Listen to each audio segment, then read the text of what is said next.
আজকে আপনাদেরকে দেখাবো ডিম ডালের ঘাটা। এই রেসিপিটা যারা চাকরিজীবী আছেন, যারা নাকি ব্যাচেলার আছেন, অনেকের বাসায় দেখা যায় রান্নার খালা আসে না, জলদি কিভাবে অল্প মশলায় রান্না করতে পারেন সেই রান্নাটা আজকে আপনাদেরকে করে দেখাবো। দেখেন আমি দিয়ে দিচ্ছি পেঁয়াজ, ওইটা দারচিনি, এলাচ 2টা, তারপরে অল্প তেজপাতা, অর্ধেকটা তেজপাতা নিয়েছি,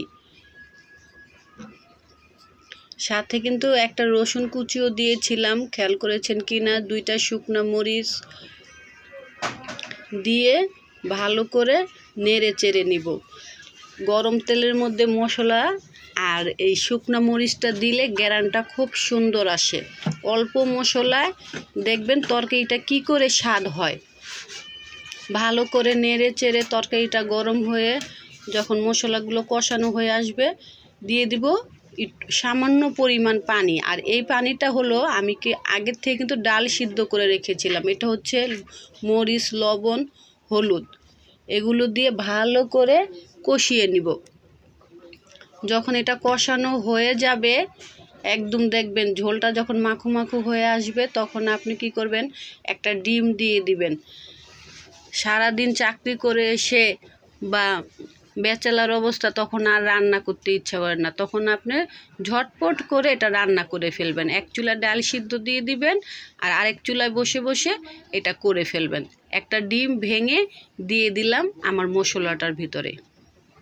ডিমটা হালকা নাড়াচাড়া করবেন, তাহলে দেখবেন ডিমটা কিছুটা আস্ত আস্ত থাকবে, পুরা ভাঙবে না।